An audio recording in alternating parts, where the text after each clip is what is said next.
1975, having sort of done a series of sensory deprivation events and exploring the psychological and physical limitations of the body, I began thinking about ways of possibly extending the normal body parameters. So I inevitably began looking at different types of prosthetic devices, and to me the most interesting type was a mechanical hand. So I did some research on the varying types, the three-fingered Meyerbock hand from Germany and the hydraulic hand that was being made at Waseda University, and finally decided that would be a beaut way of visually extending the body's capabilities. That seems like a lot of time from 1975. Was it difficult coming up with the concept that we see here tonight? Well, it took about 4 years to finish the hand. 4 years and $10,000 worth of my own money. But the hand itself was begun in 1976 and finished in about 1980. And since then, I've been doing, events and performances with the hand. Initially, they were just things that were drawing and writing with three hands simultaneously.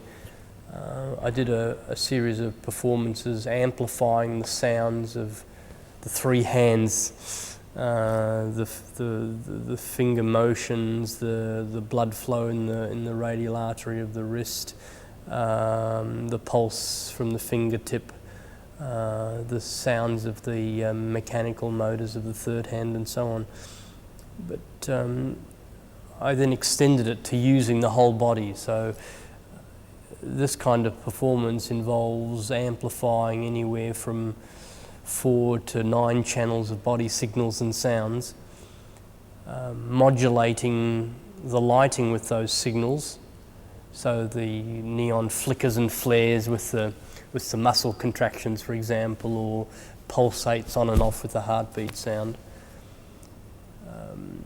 The third hand attached has a contact microphone which amplifies the motor sounds. Often in these performances there are laser eyes transmitted by fibre optic cable to a lens positioned in front of the eyes, and the laser beams are pulsing on and off with one of the body signals, like the heartbeat. And the last few events also, the left arm has been remote controlled by a set of muscle stimulators. So for example, in this performance, two sets of muscle stimulators jerk the hand and the arm. So the arm is sort of, I call it automatic arm. So the arm is sort of on automatic. It's functioning without my control.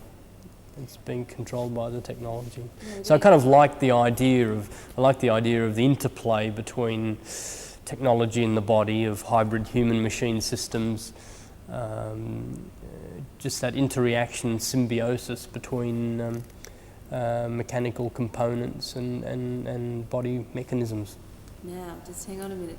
And if you were explaining it to someone that's never seen it before, in human layman terms, if someone's going to pick up a piece of paper and wants to know all about it, how would you explain your art? This particular event? Yeah. Well, these events have generally been titled Events for Amplified Body, Laser Eyes and Third Hand. And they involve amplifying the different body signals and functions of the body, using lasers transmitted with fibre optic cable to the lens, to lens positioned in front of the eyes, so it seems as if the beams are projecting from the eyes, and the use of my mechanical third hand, which is attached to my right arm as an extra hand, a kind of bionic hand. And the interplay between these elements makes for both a visual and acoustical performance. What can the audience learn about the human body from it, then? Well, the events don't pretend to be, you know, scientifically analysing the body's functions. Really what you're doing is using the body as the medium of expression, as the direct medium of expression. And if you flick your fingers, you make a muscle sound. If you gulp, those throat sounds are amplified. If you hyperventilate, your heartbeat goes faster. If you clench your fist, you dam the blood in the radial artery and you change the whooshing sound to a clicking sound.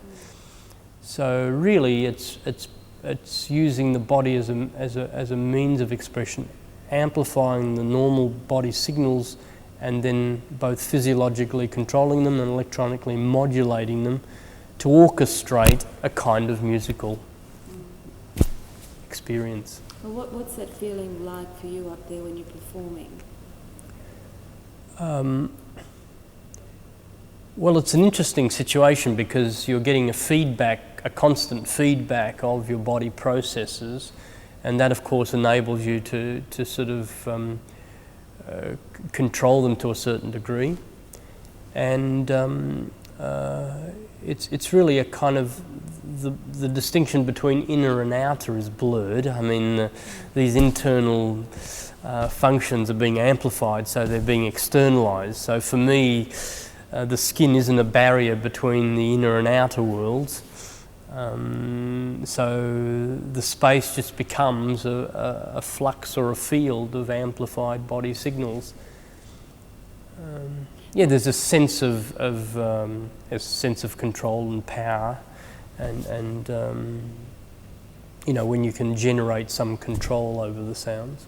There's sometimes does something happen on stage and you think, God, how did I do that? Some sound, some movement. Well, yeah, sometimes you do get unexpected results. Sometimes the fluctuation of the heartbeat, or the interesting results from, say, monitoring the carbon dioxide in your respiration. Yeah, interesting acoustical things begin to happen, and well, yes, that generates a lot of excitement during the performance. Now, where have you travelled throughout the world showing this performance? Well, I've done the event, similar amplified body events during the Los Angeles Olympics Arts Festival. New Music America, the Houston Festival, New Music concerts in Toronto, the Roskilde Festival in Denmark, and also in Australia. And what sort of reaction are you getting from audiences? What do they come up and say to you after the show?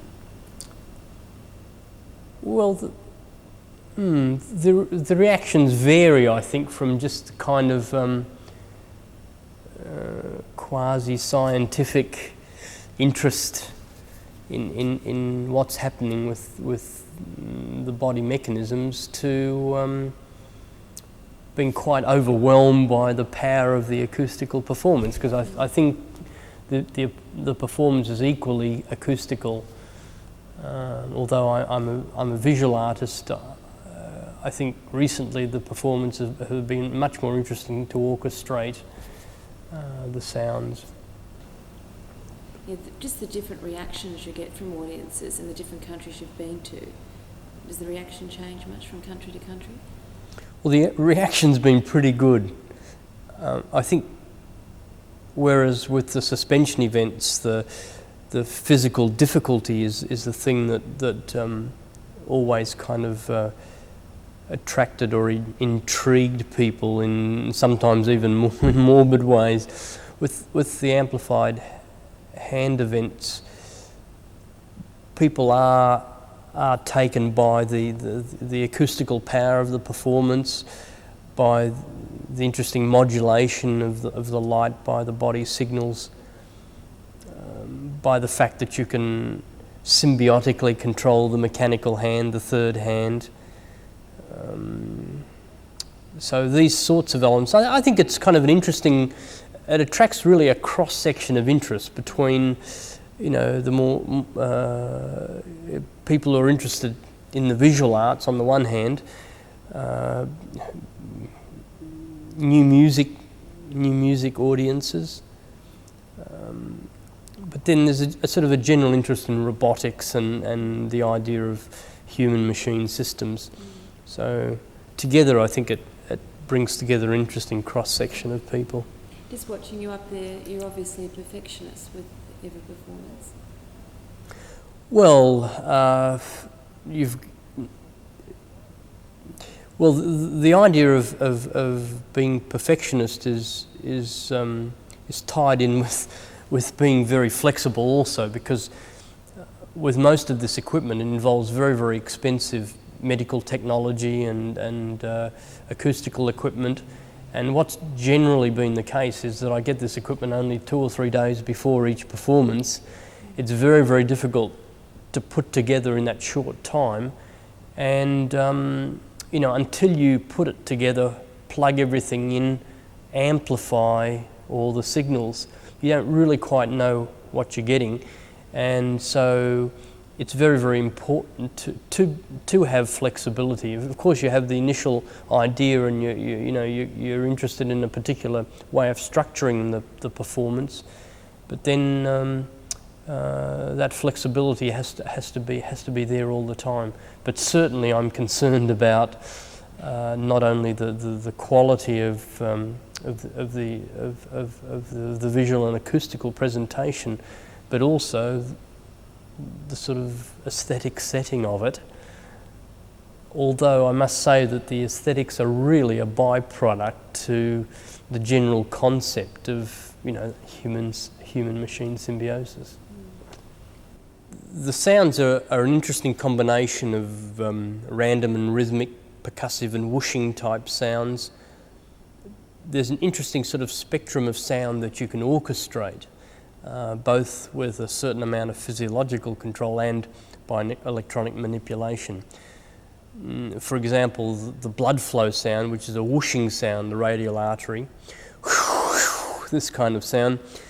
When you clench your wrist, you can in fact dam up the blood a little, and the whooshing sounds change to a clicking. So click, click, click, click, and then when you relax again, relax your wrist, then so this sort of control is very, very interesting. With the heartbeat, that's of course the stumping, boom, boom, boom, boom, boom, boom, boom, boom, and to a certain degree you can slow down and by hyperventilating very easily quicken the heart rate sound. It's a very powerful and rhythmic sound and very, very primitive, I think. Other sounds like of course the pulse is just a fairly rhythmic this kind of a sound. When the brain waves have been amplified, basically a beta brain wave, but you can relax that down to 12 to 14 cycle alpha brain wave.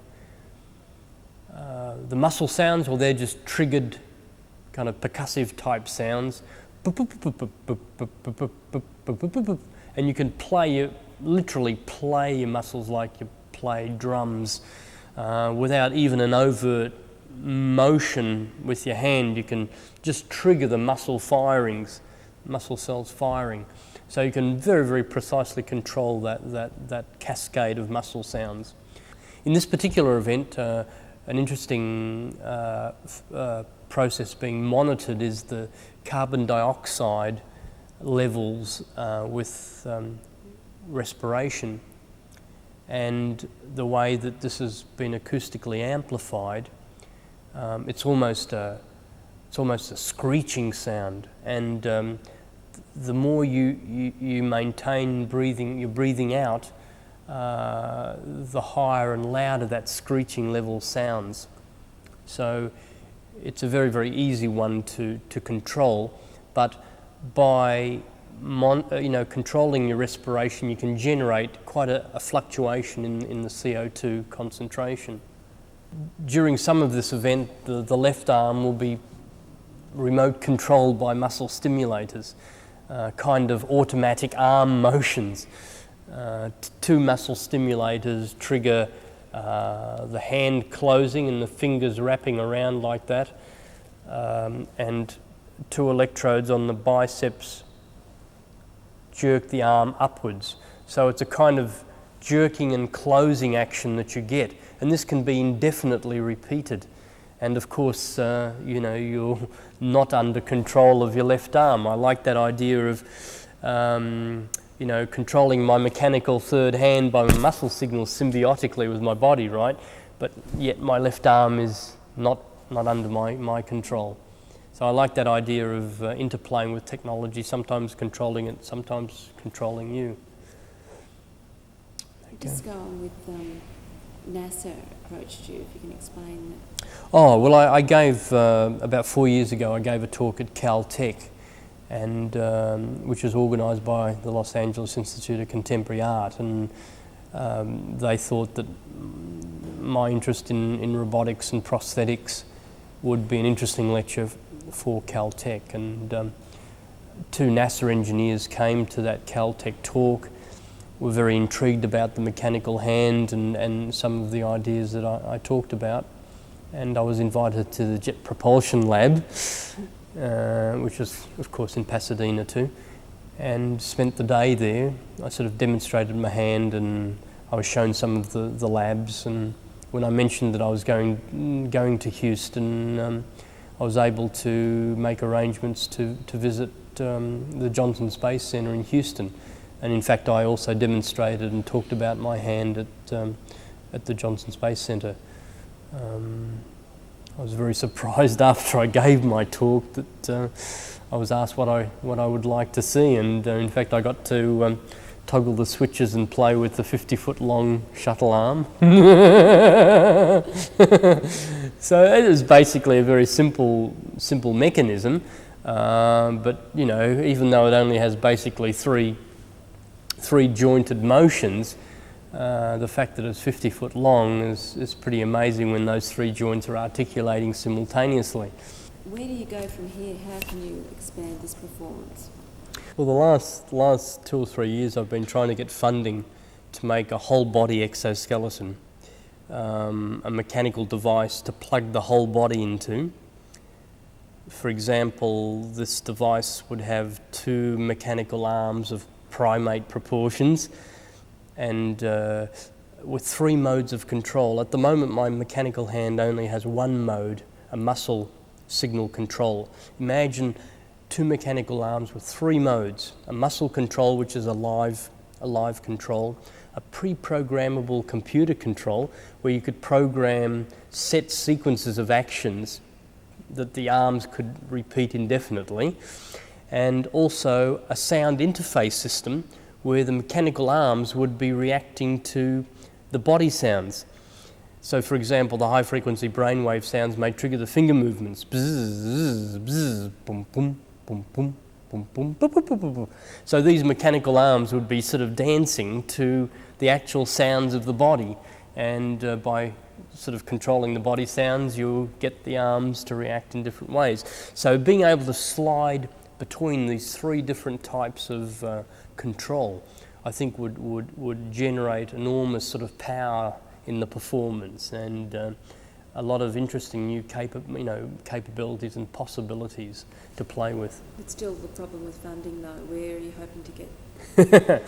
Well, it's very difficult. In Japan, business doesn't support the arts, so you can't get corporate backing. I've been out of Australia for 18 years, so it's very difficult to get funding here as an Australian artist.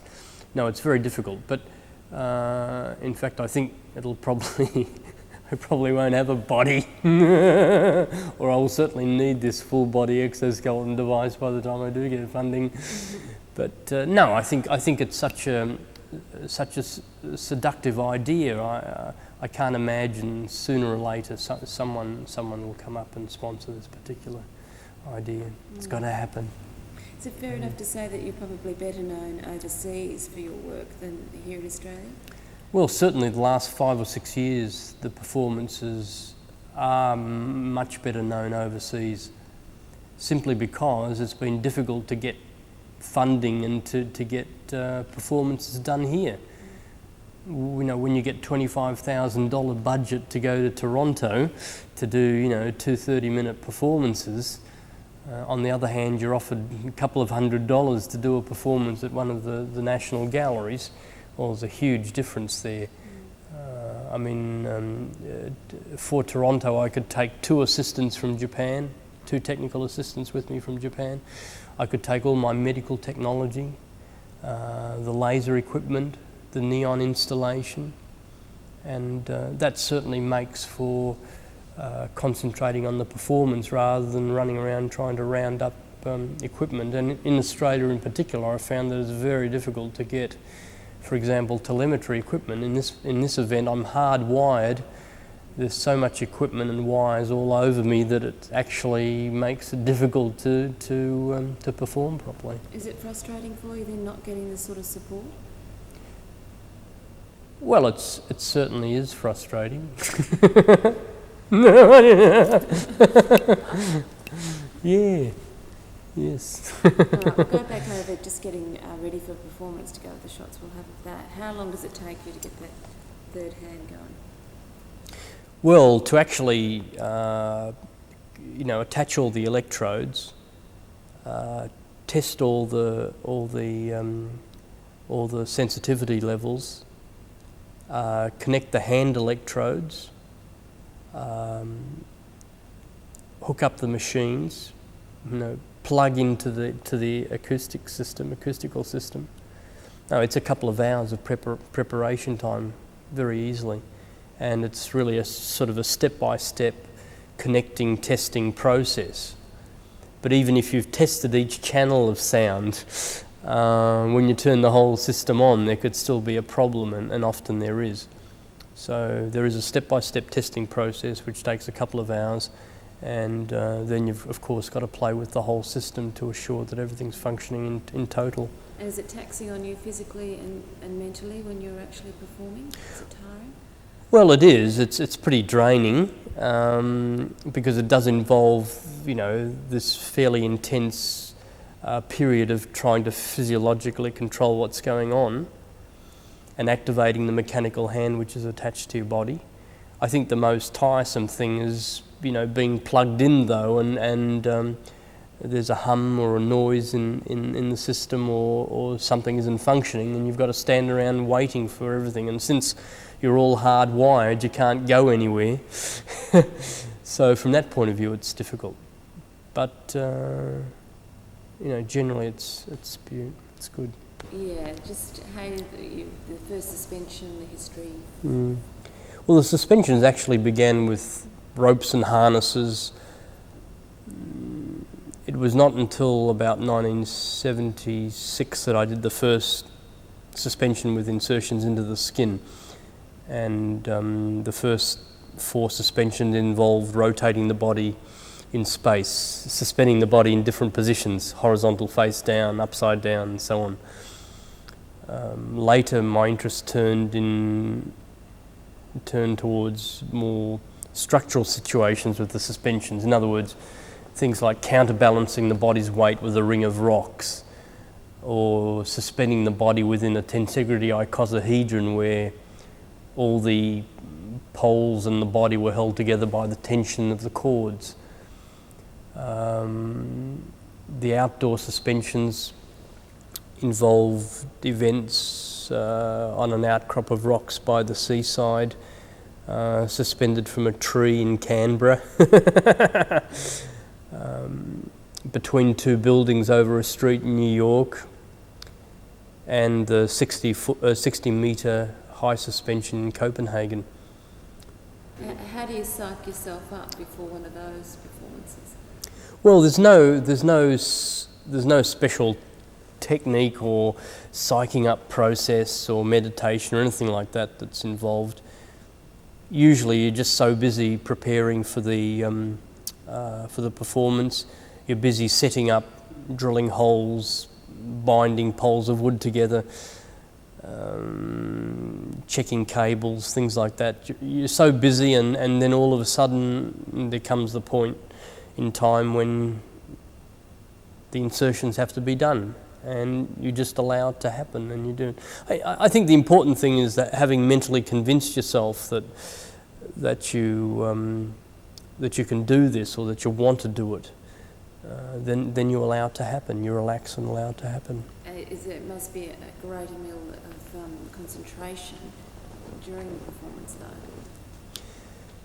Different events really produce different emotional and physical difficulties, and they vary immensely from almost contemplative experiences in a small gallery space balanced by the ring of rocks to very frightening experiences with the 60-metre high suspension in Copenhagen. And is there pain as well?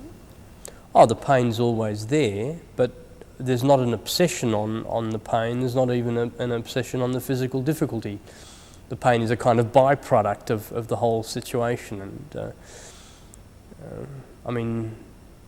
I think in contact sports there's that physical difficulty or pain involved. Even in childbirth, that's something that you don't get pregnant to experience pain. So pain is not something that's being focused on at all. But what are you trying to show? Obviously the audience is fascinated by the very fact of what you're doing and possibly the pain that you're going through. What message are you trying to get through? I like the image of the body suspended in space. It's both, to me, a primal image and a very contemporary reality. I think the particular suspension events are between, the sort of the primal reality of the dream of floating and flying on the one hand, and the contemporary reality of the astronaut in zero G. Do you think the audience gets that out of it, or are they just going, wow? No, of course, generally the audience focuses on the physical difficulty. But mind you, I think the physical difficulty does authenticate the experience, because that's the penalty you pay for being positioned in space in a 1G gravitational field. If you painted out the chords and the hooks, this is the shape of your body positioned in space. Obviously you've planned and researched it very well before the first time, but what was that first time like with the hooks in your flesh for the first time? Well, it was a very strange experience. I mean, it's very different. Sticking something into you is one thing. Sticking something through you, sort of in and out, is to me, I found it very psychologically disturbing. But yes, it took us about an hour and a half to do the insertions for the first suspension, and now it takes about 30 minutes. Certainly there was a lot of hesitation and a lot of concern as to where they were being inserted, whether any bleeding was going to occur, and whether the body was going to be balanced by the amount of hooks that were inserted. Did you get a shock when you saw the pictures back yourself of what you'd done? Yeah. Well, it's pretty amazing to see the images, and it's always more amazing than you first kind of think it to be.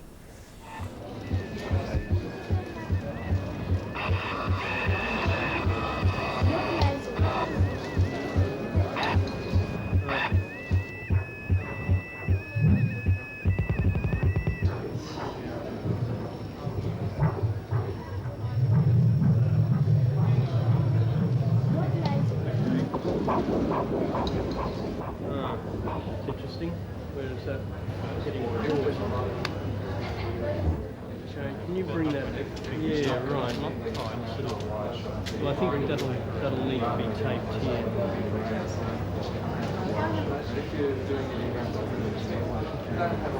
Yeah, that's fine. No, that's fine. That should be. Can you place that down now? And I think we need to take the fingers.